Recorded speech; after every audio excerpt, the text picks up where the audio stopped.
This video is going to cover Section 1.6, Transformations of Functions, and it's going to cover Target 1.9.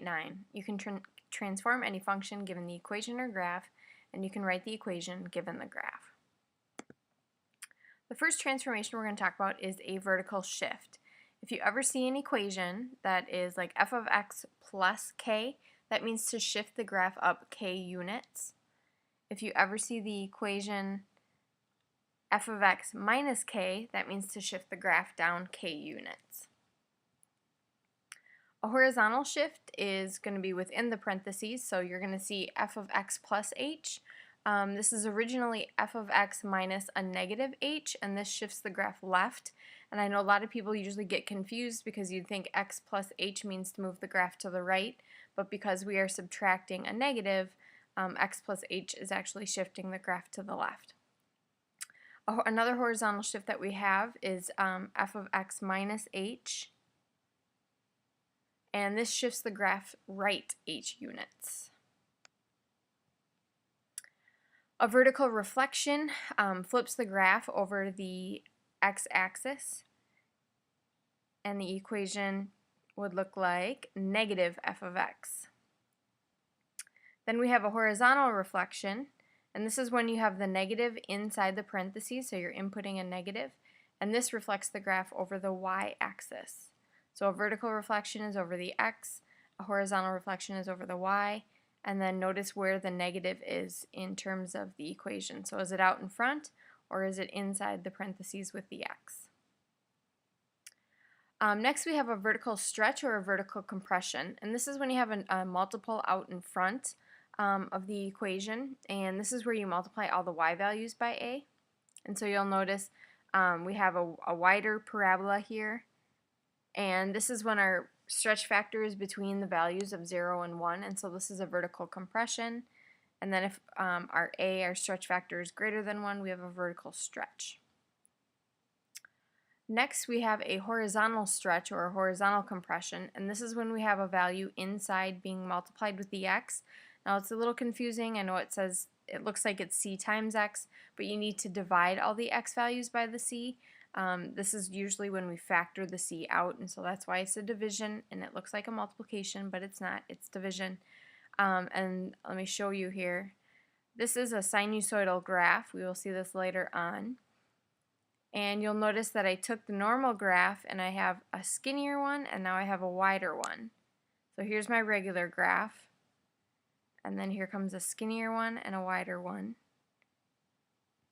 The wider graph is a horizontal stretch. It's when the stretch factor c is between the values 0 and 1. And then the skinnier graph is a horizontal compression, because we're compressing it horizontally towards the y-axis, and this is when our horizontal stretch factor is greater than 1. So this is opposite the stretch factor of a. When a was greater than 1, we had a vertical stretch, and when a was between 0 and 1, we had a vertical compression. So it's opposite depending on where that stretch factor is. Is it inside the parentheses with the x, or is it outside? So putting it all together, so we have a vertical shift, a horizontal shift, a vertical compression and stretch, and a horizontal compression and stretch. So let's start out with our quadratic. Our parent function is y equals x squared. You have the vertex at hk, and so then putting it all together with those 4 different transformations would look like y equals a times cx minus h squared plus k. That's a quadratic. The cubic function, the parent function, is y equals x cubed. This has a point of inflection at hk, and it looks a lot like the quadratic, except it has a cube instead of a square. Another graph that you'll need to know is the absolute value graph. Parent function is just y equals the absolute value of x. This also has a vertex, a lot like the quadratic. And then putting in the transformations, the equation looks like this. Y equals a, absolute value, cx minus h plus k. And then we have the square root function. Y equals the square root of x. This doesn't have a vertex, it has what we call an endpoint. And so then putting it all together, this is what the equation would look like with transformations. So going over a couple of examples. Let's say you are given a graph, and this black graph is just going to be y equals f of x, and we need to sketch the graph of y equals 0.5 f of x minus 1 minus 2. And so thinking about what these are going to do, the x minus 1, remember, moves the graph to the right. The 0.5 multiplies the y values by 1/2, and then the minus 2 moves the graph down. And you want to follow order of operations. So parentheses first, and then I'm going to multiply, and then I'm going to subtract. So we're going to move all of these black points right 1. We're going to multiply the y by 0.5 and then move it down 2. So let's look at this v part of the graph. This part right here, I'm going to move it to the right 1. I'm going to multiply this y value, which is -2, by 1/2 to get a -1, and then I'm going to shift it down 2.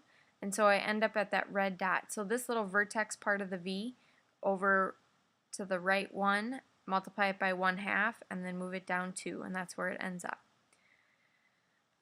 This red dot represents this vertex part, kind of the upside down parabola. If I shift it to the right 1 and then multiply my y value by 0.5, that gets down to 2, and then I'm going to move it down 2 more values. And so this would be the vertex right there. If I were to connect the dots, my graph is going to look somewhat like that. I can't get an exact parabola there. That was the best I could draw in. Our next example, let's say we're given the graph y equals f of x. We are to sketch the graph of y equals negative f of x plus 2. Remember, x plus 2 means move the graph to the left 2 units, and the negative out in front means to reflect the graph over the x-axis. And so let's see here if I can, this little v part, the vertex of the v part, I'm going to shift it to the left 2, so 1, 2, and then I'm at -1, -3. I'm going to reflect it over the x, so I'm going to be at -1, +3. And there's that v part, and then if I were to do the same thing here, move this point over 2 units, so it'll be at 2, -6, and then reflect it up to 2, +6. And then there's the rest of my graph. It is off of the chart. I didn't leave enough room for this farther point over here. Another example, what if you're given a parent function, f of x equals the square root of, or sorry, not the square root, the absolute value of x, and then use the transformations to graph its counterpart. So if f of x is the absolute value of x and we want to graph g of x, my absolute value is just a v with my vertex at 0, 0. And then looking at g of x, my x minus 3 means I'm going to move everything to the right 3. There's a negative out in front, meaning I'm going to reflect the graph over the x-axis or flip it upside down. And then this +1 out to the right means I'm going to move it up 1. So my vertex here, I'm going to shift to the right 3 units. Reflecting it over the x-axis isn't going to do anything because it just stays on the x-axis. And then I'm going to shift my graph up 1. So my vertex is going to right here, and then if I draw in the rest of my graph, my upside down V.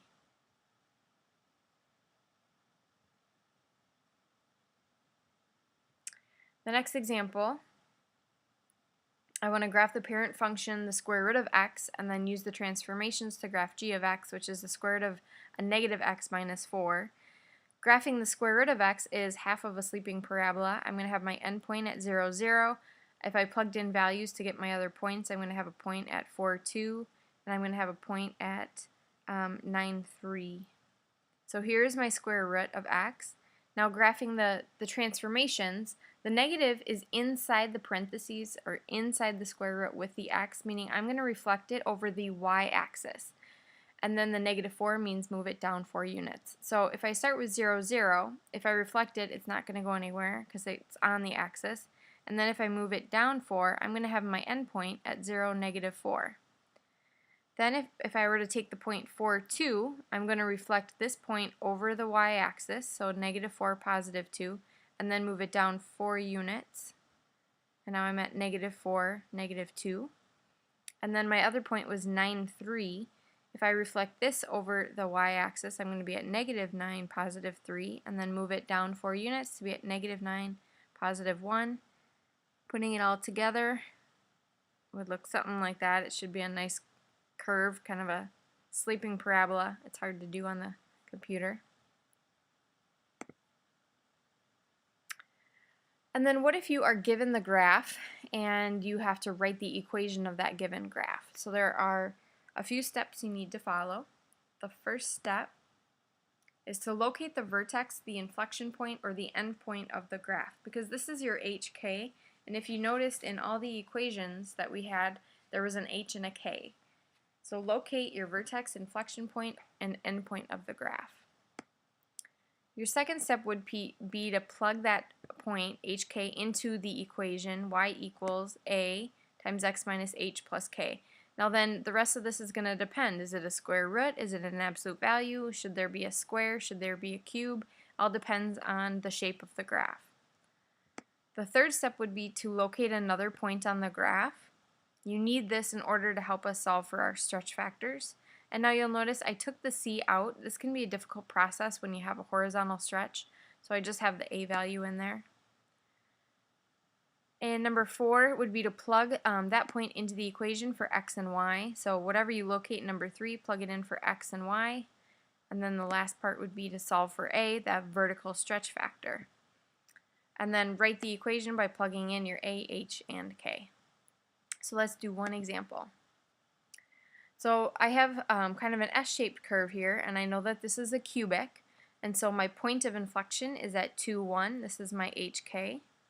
And then I located another point at 0, 5. This is going to be my x and y of the equation. So for the first thing I'm going to do is plug in my h and k. So h is going to go in, my 2 is going to go in where h goes. My 1 is going to go in for k. My other point was xy, so 0 is going to go in for x. 5 is going to go in for y.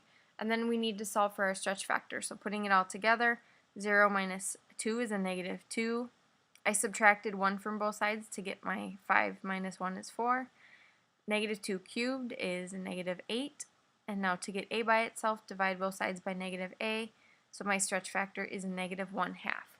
So putting it all together, y equals negative 1/2, x minus 2, my h, and then cube it, and then plus 1. So here is the equation of my cubic given an hk and an xy on the graph.